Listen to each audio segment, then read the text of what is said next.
the results. And that until there's kind of appropriate legislative drivers in place for taking action, this is unlikely to change. And that there's still a kind of reactive rather than proactive approach. So it's not until impacts are being felt that action on the ground is being taken. And then we finish with a number of recommendations. So obviously these tools are now in place, and that they could be piloted to test how they actually work in practice, and that this feedback could then help to further develop the approaches. And they will help to sort of move towards the proactive rather than reactive approach. That there's still a need to review funding models that are in place to see how adaptation can be built into these. And to build on the projects themselves, a few gaps were identified within kind of projects that have been undertaken, and that if further funding was available could be built on. And yeah, obviously the need to plan for the range of different emission pathways. And that's it for me. Thank you very much, Lucy. For those of you who attended that workshop, was any other, I mean, we'll have a more general discussion later, but those of you in this workshop, any comments you'd like to add to what's been summed up by Lucy? So you all think it's a fair reflection of the discussion? Okay, that's good. All right, well, we will have a more general discussion later. So with that, I'll pass you over to Benoit, and Benoit was the rapporteur for the other session, looking at P2, R2, C2, and Erwin, I understand.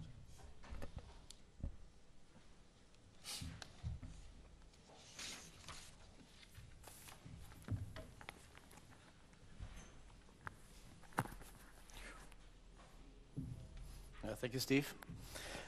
First of all, I want to thank the moderator of the workshop, Butch Washin, for excellent job that he did.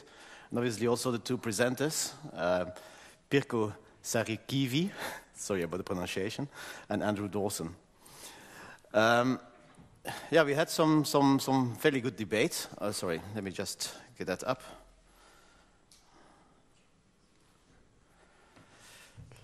Let me first start with P2, R2, C2. Again, quickly, the objective of the projects. The first objective was to study the likely differences in moisture content in road pavements north of the Alps. I think that the project went a bit further than that and also looked at other effects like temperature and so forth. And then basically estimated likely consequences for pavement and subgrade material behavior and the impact of climate change on those, and a host of other issues. One of the questions that was asked was whether the project underplayed the effects of climate change. And probably it's a question that is kind of in most of people's minds. In terms of the focus of the scope of the project, it was not meant to look at the effects that are happening now, but rather the long-term effects. So the gradual changes over time of some of the of temperature and moisture, of precipitation and things like that. But there are some useful hints in a document that are applicable for now. For instance, that as long as the pavements are properly maintained and adequate drainage is provided, no problematic effects are actually expected. There will be effects. They might in some cases be significant, but they're not problematic. And the reason for that is that the design tools and techniques to deal with climate change are readily available. It's just a matter of actually looking out, seeing what problems are elsewhere, and borrow those tools and adapt them for your circumstances. The documentation on the P2, R2, C2 also provides maps that road users or other countries can actually use to assess their situations in their particular countries and look at the severity of some of the temperature, moisture, precipitation, freeze-thaw effects in their local environment, and whether they are significant, and see whether they need to adapt for those. A question was asked about whether the SEN standards need to be adopted or changed. The answer is no. The comment was made that the SEN standards are anyway so wide you can park a couple of buses in there. But the design standards, the local design standards of a country, may have to be changed to cater for climate change effects. And also that needs to adopt appropriate standards for changing environment. So basically you have to break the habit of using the same designs that you used to use in the past. You have to look at changes in your environment and make changes to your designs to cater for those changes in the environment. And there the importance is sharing information and particularly education. I would expect more stripping, a consequence of moisture combined with higher temperatures, but the understanding of the mechanism is not yet fully understood, and it was felt that maybe no more work is required in that field. On a different topic, what to do with excess precipitation. The feeling was that wetlands may have to be expanded to accommodate increased frequency and intensity of storms. So just to recap some of the recommendations that was made by Andrew, and adding to that, one of the most important conclusions, and that probably needs to be strengthened as an outcome of P2R2C2, is that we have to ensure that the proper maintenance is effected to drainage systems. The challenge is with decreasing maintenance funds, but that's actually going to happen. But by effective proper maintenance, which only costs a couple of euros or pounds, you can actually save hundreds, millions of euros, and if problems occur. So it's a minor cost for greater benefit. Due to updated design standards for new climate, as was mentioned by Andrew, we define appropriate temperatures for materials and structures, even probably look at polymer modification of the binder, and develop drainage designs for higher flows. And also added to that is looking at reservoir pavements or permeable pavements that capture rainwater and low-trafficked areas like parking lots, so making greater use of that. One of the big challenges that Andrew pointed out was the unsealed pavements, and recommendations to look at how to actually upgrade those pavements, either by stabilizing them, the gravel, or by surfacing those gravel roads.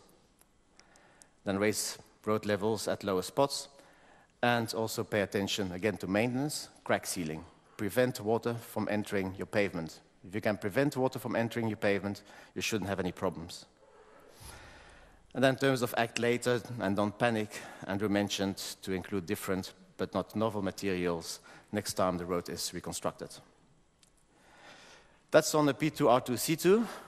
On Irwin, again, the objective of the project was to develop an improved winter road index to be used as a useful tool to address the implications of climate change on road maintenance actions and project future maintenance needs based on input information, such as historical road weather data, particularly in terms of Irwin, you're looking at snowfall, temperature, and wind velocity, and appropriate climate change scenarios. One of the questions that was asked is, can the Irwin principles be used or to be applied elsewhere, for instance, to assess the impacts of summer temperatures?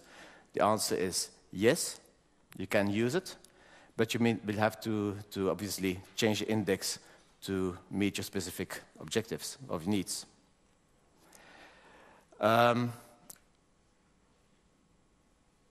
One question was asked whether you can actually more generalize Irwin, look at a larger region, and see what the impact would be in terms of your snow removal events and your icing and your salting events.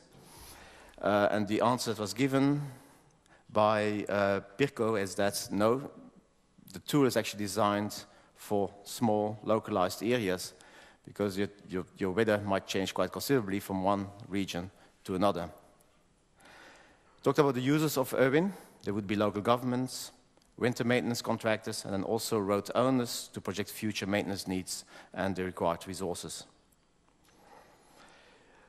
Coming from the slide not from the information that Pirkko presented, in terms of the advice to road owners, should start to collect and archive road weather information, and ideally long and interrupted time series are required.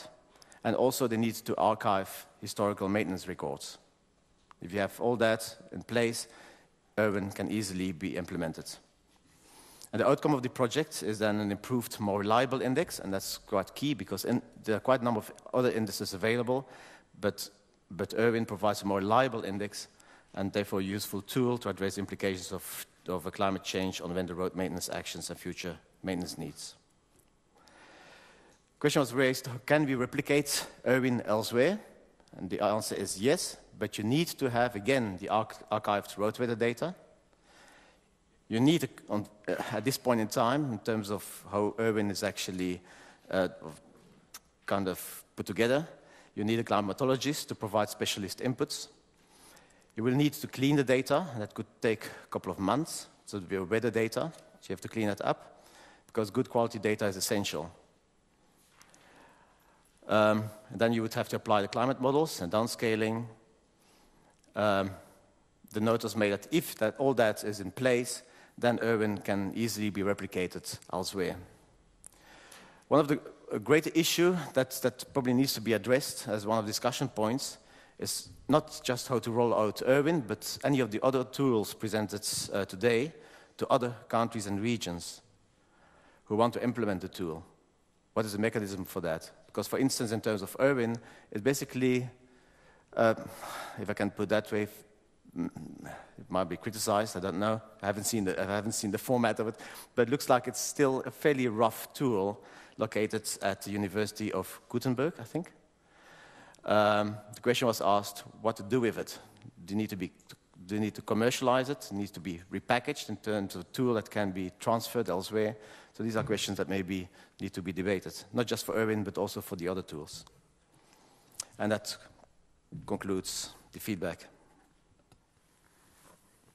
Okay, thank you, Benoit. So for anyone else who attended that session, any amplifying comments on what Benoit's presented, or do you think that's a fair reflection of the workshops? A lot of nods around the audience, so okay, we can get on with it. Right, well, let's start the debate then. We have 40 minutes left now, so you can catch your buses. Anyone want to start with any general comments on what they think the value of these last 2 days and what they've heard about the projects have been?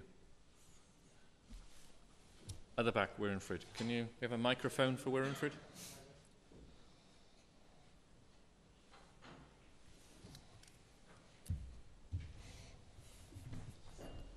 I'm Wirenfried Spit from Dutch Rijkswaterstaat, National Road Authority.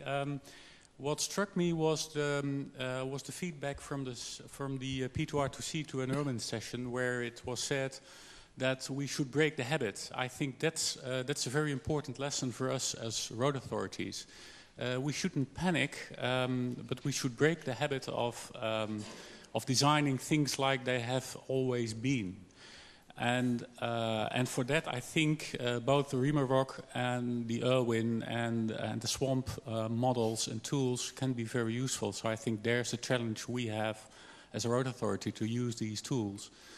And the other thing that combines, I think, with a remark that in the RIMA-ROC session was made by Yves and Esser, he said for France and for other Central European countries, using the climate change models is difficult because the different models predict different futures. So it's hard to convince the politics or or your director of the need to act.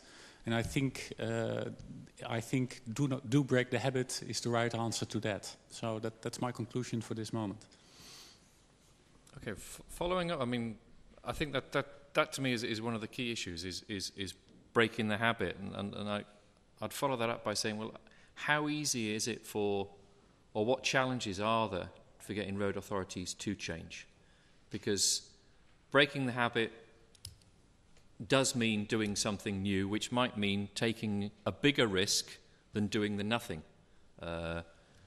We could always argue, well, actually, it's not taking a risk because maybe a technology is already be used in a different country, but then we all know from experience the not invented syndrome prevents those transfers of technology. So, climate has already changed. okay, but the climate has changed.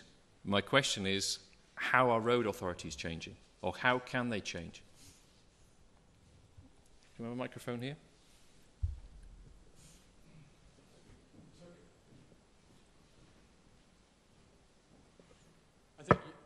You mentioned there at the start about amplification of what happened in the Group 1.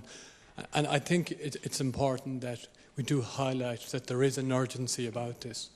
The day for talking about, oh, we'll do something down the road is gone. Like, we need to be acting now with a greater urgency. And we need to look at what policies or legislation is in place that is preventing us from taking actions today. And is there some type of renewed type of policy or legislation that would be required in order to enhance action from a climate change perspective? So are the drivers that we're looking at, are they gone?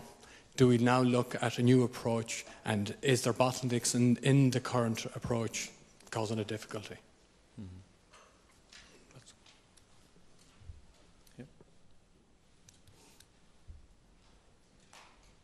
Addition from FREL, Forum of European National Highway Research Laboratories. Just to add to what has been said, I think it's very important to follow up on these projects. I'm a bit worried, to be sincere, because I hope we won't come back here in 2-3 years' time and keep on saying the same thing. A lot of research is being done in Europe. The problem actually is that some, I want to use it in a delicate way, not most, some are not implemented. I mean, we don't implement them. For example, the SHARP 1 program in the United States, for the implementation stage, it's alone. The US Congress, if I'm correct, actually allocated about 400 million euros just for implementation of the results of the SHARP 1 program. So I think it's important. It's very important that, as the previous speaker said, that we follow up on these projects. What are the practical steps that can be taken to make sure that the tools that have been presented over the past 2 days are actually implemented? If further test research have to be done, yes, but what can we do to make sure that the road authorities have the opportunity to use these tools? Thank you. Any comments to that one? Wilfred. What we need is, I think, what Michael said in the swamp session. You need a small disaster. I mean, not a large one, but you need just a small wake-up call to the road authority or to politics. For example, I think that in the Netherlands, implementing the knowledge from the Irwin project is presently relatively easy, because we had a lot of snow problems the last 2 weeks. We had them last winter. So the idea that you have to think about winter maintenance is really very on top of the mind of the decision makers. So that, I think that's what we need. You have to act on the moment that there's something small happening outside. Okay, then I guess I can be a bit provocative. I mean, one of the phrases that comes to mind when we're in these kind of discussions for me is the paralysis by analysis. Because we hear a lot of, it'll be like this, it might be like this, it might be like this, it might be like something else. And then, of course, everyone will say, well, there's too much uncertainty, so let's stay in our little safe bucket and we can hide away and nothing will affect us. And I respond to Wilfred's comment, because I think there is a question, we need a disaster. Well, the question, or small disaster, well, I would say, how many more disasters, how many more do we need? Because as you said, Wilfred, the climate is already changing. And that's where I think, to a certain extent, your views have perhaps, I wouldn't say been different from the room, but in the room we've heard a lot about projections 100 years out. And you're saying, well, actually, in the Netherlands, if we look, we can see it's changed now. We don't need to look 100 years in the front. We can see it's changed over the last 20. We ourselves are causing a lot of confusion. So how do we break out of this? How do we move forward so we can say very, very clearly, look, there needs to be some changes happening? Vincent has said, policy or some other changes. Is that what is needed, or is there the ability within this room to say we can change? apart from the Netherlands. So the Netherlands can change. Hands up, hands up. Who thinks you can take something from these 2 days and implement it back in your country? Hands up.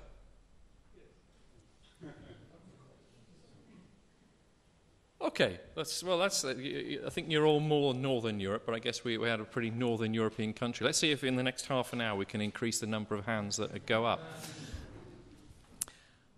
One of the comments Wally made is he said he didn't want to be back here 3 years' time talking about the same thing, but then he went on to talk about implementation. I guess I'd say is, do you think we should be back in 3 years' time on exactly the same topic to see, okay, how have these projects been implemented? Would that be useful? Because, we go through this process, we have a final event for a number of projects, and then that's it. We don't go back. We very rarely go back and say, okay, this project finished 10 years ago. How was it implemented? Is that something you think would be useful? And do you think? And then my next question is, do you think we'll have something to talk about? I hope we have.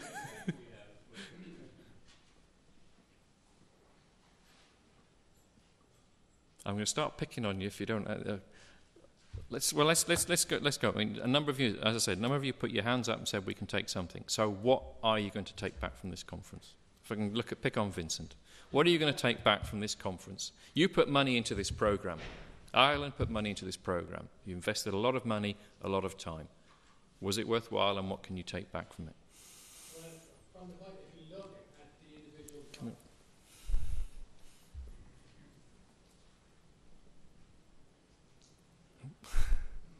If we look at the individual projects, and of the 4, I immediately can see great scope for the implementation of the Rimarop project. I think that was the project that was quite visionary in the way it actually set itself out. And I feel it really lays a pathway for some type of tool that can be developed quite readily, which would allow a form of risk assessment to be carried out by any road authority. The idea is it's scaled. You can look at structural level right up to whole network analysis, and there's a whole level of analysis that you can put in place, very much at a local level. So from that element, I can see that that's an area of a project I could work with. The SWAN project, definitely a scope there from the Blue Spot models, looking at areas of flooding. Drainage issues and flooding is always topical, and again, I can see scope in that particular project which could be actually implemented quite readily. So there are 2 elements that I could see we could implement at a national level. Okay. Who else put their hand up? I remember I did see who put their hand up, so. Okay, maybe it's not directly an implementation of one of the results of the project in form of using a tool, but it also is a contribution to the discussion which we have. I'm working more on the field of the pavement design and asphalt. Up to now, climate change, the discussion was also always connected with climate change, higher temperatures, rotting due to permanent deformation. After that workshop and after the conference, I would say we have much more to focus on the water sensitivity of our asphalts, as we do not so very much in Germany up to now. And I think there will be a change, a slow change, first in the discussion, then a little bit more research, and maybe in 3 years, even in our standardization or standards. Thank you. Mm-hmm. Next. Gordana.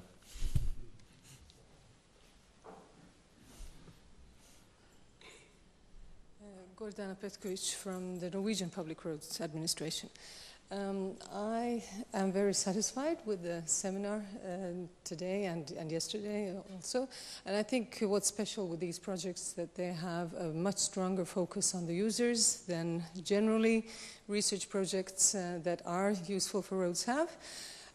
So in this case, when the road administration really asks for projects and gets some good results, who has the key to carry out the commitment that the road administration started with. So my question is, does Aranet Road have such a key? Is PEB, is that a body that can communicate with the road directors again and say, you committed, we did the work, how can we continue this commitment?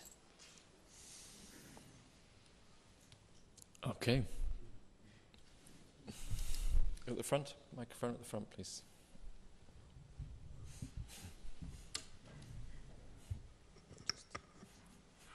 May I answer you in the name of CEDAR, of which I'm the Secretary General, and representing actually the road directors who paid for those projects. So Aranet Road, as has been shown this morning, was to make the tools so that we can have internationally or multinational funded projects. So the good news is definitely that it is going on, because we had the second call is not only climate change, it is about road safety. That was the second call, and now we just are starting the third call. The first call was 1.5 million, the second was 2.5, now we're already at 5 million. The idea is definitely that the money spent by the road administrations are put partially in a fund or in a pot where we can have this kind of multinational research. So this is the aim to go on. What will happen with this project? I mean, those 3 projects, I mean, the order is the CEDAR road directors. They want to know what happened. The rule is that the results are open for all the countries. So they paid money for this. Now we have to report back to the road directors. So even though this is here the closing conference for those 3 projects, the PEB has to report back to the road directors. So that's what is expected. That will take place most probably in May of next year. That's next time the road directors meet. So this is the next steps. Are we going to have something more on climate change? There's no doubt. I mean, when I hear that climate change takes place now, I say it took place when human beings started to dig oil out of the ground and started to heat all their houses. It started when we changed from 1 billion human beings to becoming 6 billion human beings. So it was said today we produce more of CO2, etc., etc. So we're in the middle of it. And we are definitely going to speak about it, maybe not on the headache of climate change, because this is an ongoing process induced now by human beings in a scale we've never seen before. These are facts. But our dear friend Andrew told us today that the Earth can handle climate change, can handle a bigger percentage of CO2. The question is if the human being can handle that, and that's an open question. So if we're still here in 10,000 years, I think, I mean, the human race, they will have other conferences about climate change. Now, just imagine if we had climate change in the opposite direction. You know, it gets freezing and cold, and we have this kind of temperature we have here for 6 months a year. Everybody would shout even louder. So to conclude, definitely we will continue as road directors. This is the plan, to have this kind of calls. What are the topics? Now, the Aranet Road took the easy topics, if you want so. Climate change was quite obvious. Road safety is quite obvious. Now we want, for the road directors, that you said today, this is focused on road directors' needs. So we want a scientific analysis of situation which the road directors can then use to get more money or less money, depending on the country, to maintain the network for the benefit of their constituencies and their society. Did that answer your question? Yes. Then I did my job. Can I, you said yes.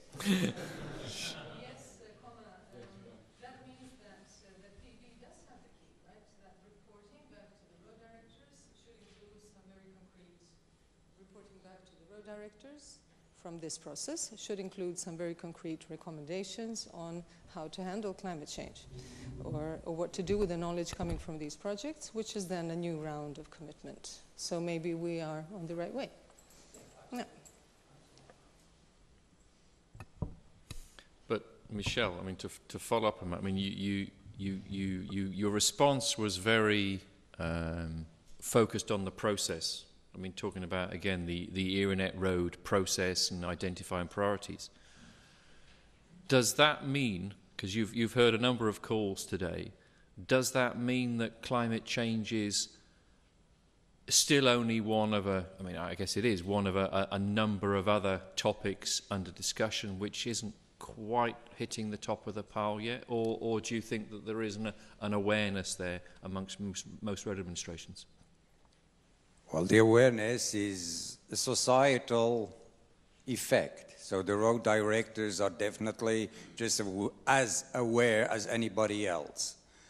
We had the issue of climate change. This is one issue. There are other issues. Because we heard about aging networks. We have aging population. So the parliament and the citizens must make decisions. Do they want a clear drainage on their network? Or do they want to give more for the elderly or for the whatever you name them?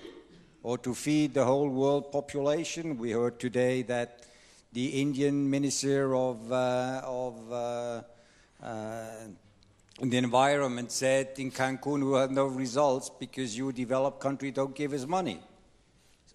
Okay, I mean, we will always find something. So definitely, climate change is one of the issues hitting the road directorates. It's not the only one. The most difficult is definitely to allocate the necessary means to maintain the network. Now, to maintain it, to which level? Each society will give you a different answer. If I listen to my Irish colleague, 3 years ago, they would talk completely different from what they do today. These are facts. In the UK, you have the same problem. But the question is then to the Minister of Transport, how long can you hold back the means to maintain your network? Because we all know 1 year doesn't matter. It makes no difference in the long term. But in the long term, as Keynes said, we're all dead. So it makes also no difference. So what's the right pendulum? I think the money issue, which we find to fight climate change or others, is paramount. And I made today also the remark, they are easy and cheap ways to envisage the next 15 years. Because if we have not more water, as was said today, but more intense water flows. That means the rivers will just swell much faster. That will not last very long, but it takes 1 minute to, and then your pile is in the open, because we've seen this at the Gotthard. We had bridge. It was built 1,450, and all of a sudden it was gone. So, okay, this happens. We rebuilt it just the same way our great-great-grandfathers did. But these natural events, they will happen and they will intensify. But each road directorate or each ministry and each population must know what kind of structure do they want. If somebody finds it's normal that a city like Paris, because they have 2 centimeters of snow, is paralyzed, completely paralyzed. If you talk with a Parisian, he's even proud that he never changes to winter tires. He's proud we don't need that here. So there are easy measures to make our infrastructure continue to work. But we have to have the courage also to name the easy tasks. Not go to the most difficult, you have a road and then you have to put the road elsewhere or everything goes underground and so forth. There are easy measures and I think we have to tackle those. So what I expect also from this research studies which have been made, that the PEB comes back and just lists what are the easy measures. Because at the end of the day, it's a question of time and money. How much money can you take to really use even the scarce money you have? You have to put it where it helps the most. And drainage is certainly one issue we have to look at much more seriously than what we did until now. And I heard one person say we need a small disaster.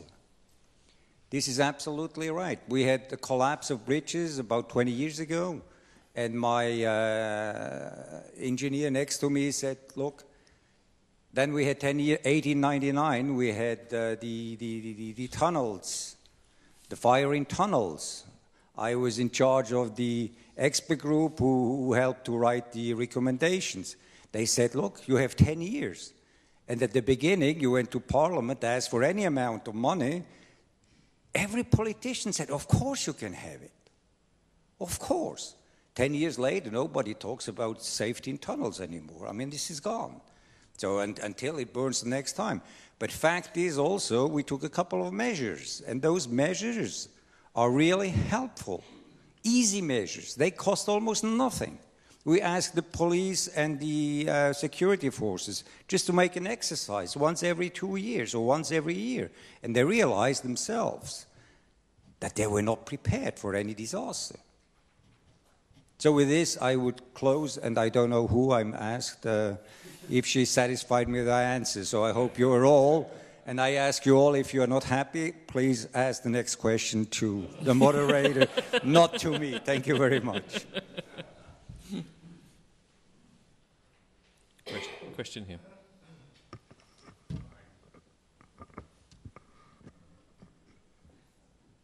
In partial defense of the Parisians, it was 11 centimeters. I think one of the things we need to look at is, I mean, this issue of climate change adaptation and road network performance are intricately linked. And there is some thinking that has to take place on what is it that road managers deliver. And what they do deliver, I just wrote it down, it's something that you probably have in your own mission statements: reliable, durable, and affordable network performances. And clearly, over the lifetime of the infrastructure that you're in charge of managing, this climate change will impact your ability to deliver that product. And so already, if that isn't already inscribed in your strategic planning, this delivery of network performance, then it should be. And if it is, then including these climate change adaptation effects on a cost-effective basis should be relatively easy to do. And I think what we've heard here today and yesterday is that there's a lot of knowledge on how to do this. There is some emerging knowledge on where the priorities are for which areas. And so I would imagine it's not too difficult to start, and start is not the right word, to continue on this basis to ensure that the network planning that takes place, both on maintenance and infrastructure expansion, takes into account these cost-effective ways of dealing with a changing climate. And one thing that I should point out is we've talked, and I said it, I think, yesterday, we're talking about mature road networks here. And so we're going to talk a lot about maintenance and upgrading existing infrastructure. Now, the problematique, if you want, is going to be slightly different in those areas where you have rapidly expanding networks. And there it's key to get the standards right. And we've hit on this a few times.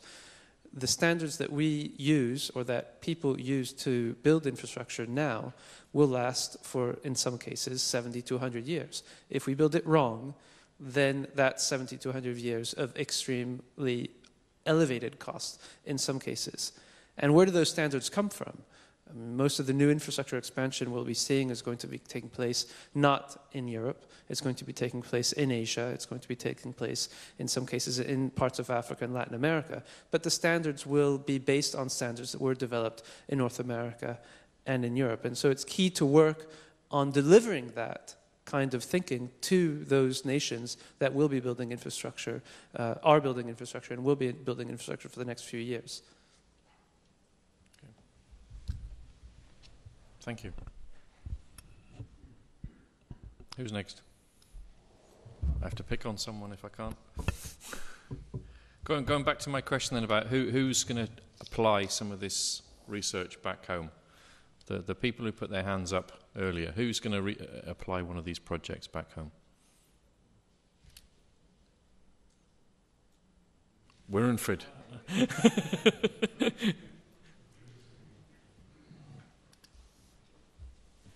Yeah, well, as I think I said before, I'm very certain I can apply a lot of this research back home. I mean, I'm very impressed with the results from Rimarock, and I think we can use that in a number of different settings, both for climate change analysis and for other analysis in resetting our standards.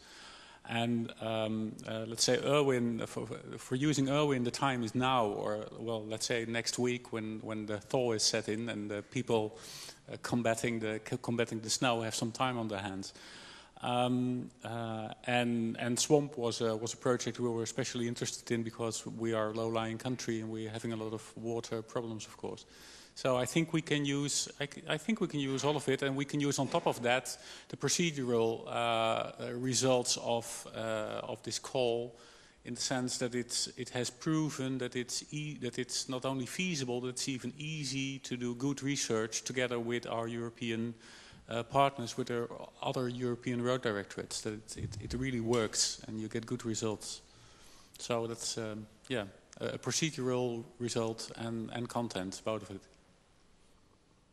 Okay, I want to draw together two issues. I mean, we've spent a lot of time talking about how well you've done the research together and what a great success it was to do the research together. How are you going to implement it together? Or do you now, does the PEB disappear and you take your results and you go back to your own countries? What's next from the road owners who funded this? What's next in terms of the implementation phase?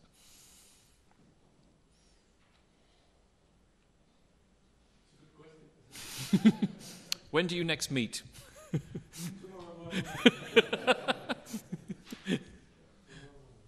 But the question, I mean, are you going to keep in touch? Are you going to say, okay, Wierenfried, how did Rimarock work for you? And Vincent, what is the Swamp that?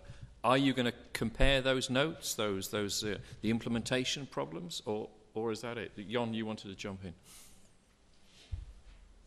The PEB will disappear, but the network will be there. So of course it will be used for the future. But when it comes to implementation, we are different countries, and we can't implement it the same way in each country. But what is very nice is that we have got results in these projects that is usable both in Norway, in Netherlands, and United Kingdom, and that's a good thing. Mm-hmm. Mm-hmm.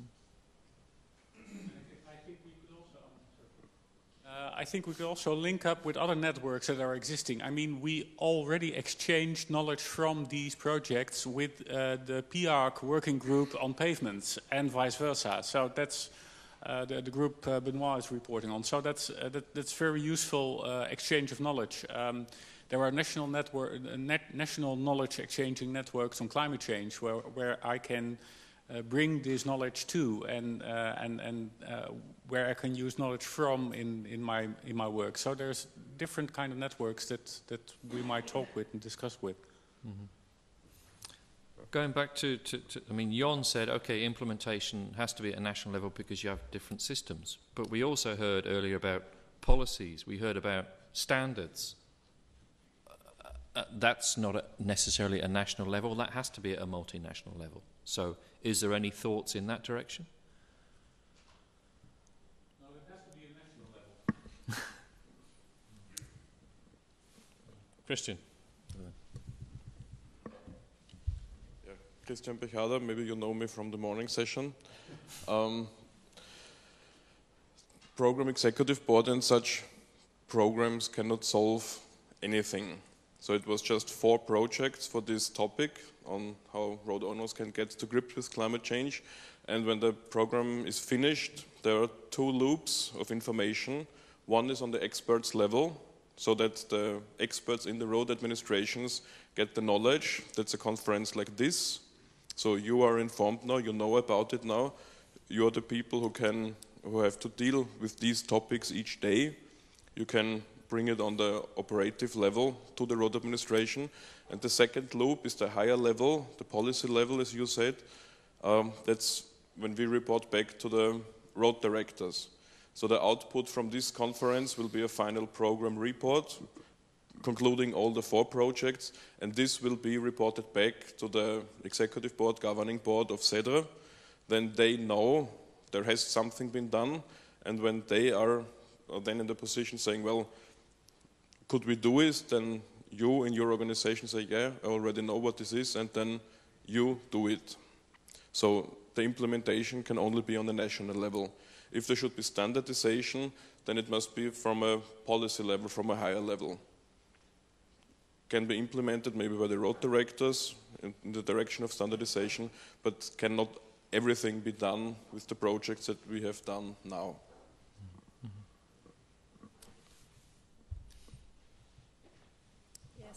Åsa Lindgren from Swedish Transport Administration. I also agree with this. We have to have a national implementation. And it's very important to put it into management and routines. And we have to speak to right people within our organizations as well. So a first very practical step is to translate the reports into the national language. So we have already decided to start with Rimarock. And then also to use the different tools, for example, this swamp tool, blue spot analysis. But sometimes you need a little more work. For example, in Sweden, the topography grid is 50 times 50 meters something. So we are continuing laser scanning the country. And after that, we can use that tool to make a better blue spot analysis. So I think it's important with a national implementation. But of course, the projects have been performed in different countries, so we need to cooperate with these different groups again. So you can't do it by yourself. You need help from Netherlands and France and so on. So we still keep the cooperation together in some way, I think. Mm-hmm. So the network will stay strong or working, and that you can compare the information and, as I say, the experiences. I mean, it's not necessarily a question of all doing things in the same way. I mean, of course, you do things in different ways. But on the other hand, we've heard a lot already today, we need to change the way we do things. And you need to be applying the knowledge learned in one country in another. So there is an element of sharing. I had a comment. Oh, Albert. Yeah. There is another group that hasn't been mentioned, and that's the CEDAR group related to climate change. In fact, there are 2 groups, one adoption and one is mitigation. And they, I think, play a key role in utilising and implementing this kinds of results. The key has to be CEDAR. Euronet Road is a CEDAR initiative. It will eventually be controlled and taken over by CEDAR through another group called TG Research within CEDAR. But the role of the technical group Climate Change hasn't really been mentioned very much throughout this project, in fact. But it is actually key to making sure that it is fully implemented in a harmonised way across the CEDAR members. Are there members of this group here? Gordana? Yeah. No? And Michael?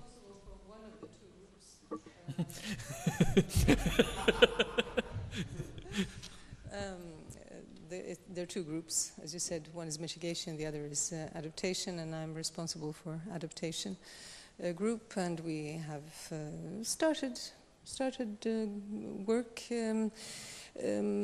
It is, well, the way we are organized, we have a small problem that some countries send one person to take care of both groups. And that is, of course, difficult then when it comes to organizing meetings and getting good discussions. But we are working on a report that will hopefully give an overview of who does things in a good way, what are good examples, what are the challenges, and how they can be solved. And of course, these projects here are a part, they will be mentioned, and their implementation will be recommended. Responding to that, Gordana, and I think maybe it's one of the general comments that always comes up for me in all of these debates is mitigation and adaptation. And you talk about the same people being on both. So the question is since this is a conference about adaptation, and we've heard a lot of very emotional, very strong calls, you know, we have to do something, we cannot sit back, things have to change. But we're mixing that with a lot of discussion again about mitigation. Do we get distracted? Do we waste our resources by mixing the two? Should there be more of a separation when it comes to at least the road administration's discussions about this? Or is that dangerous in its own right? How could you? I mean, Vincent. I mean, what do you think about these two debates? They are very, very different debates, and yet they're always mixed into one thing. Yeah, that is very good point. That's excellent.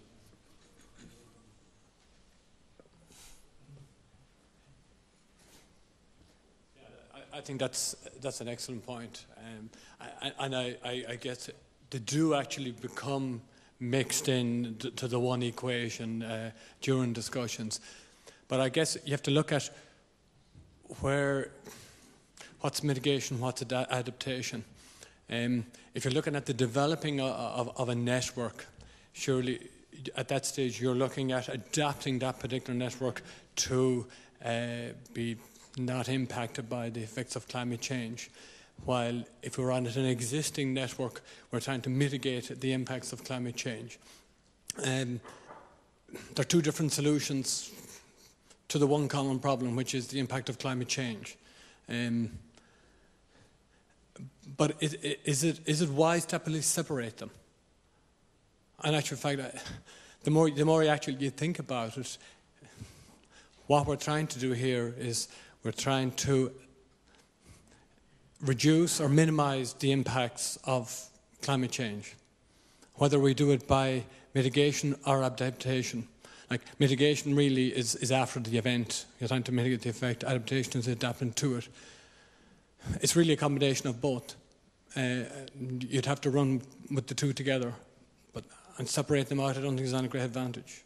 Somebody else can disagree with that if they want, but off the top of my head, I would feel that there is two strands to it, but they can run in parallel. Okay.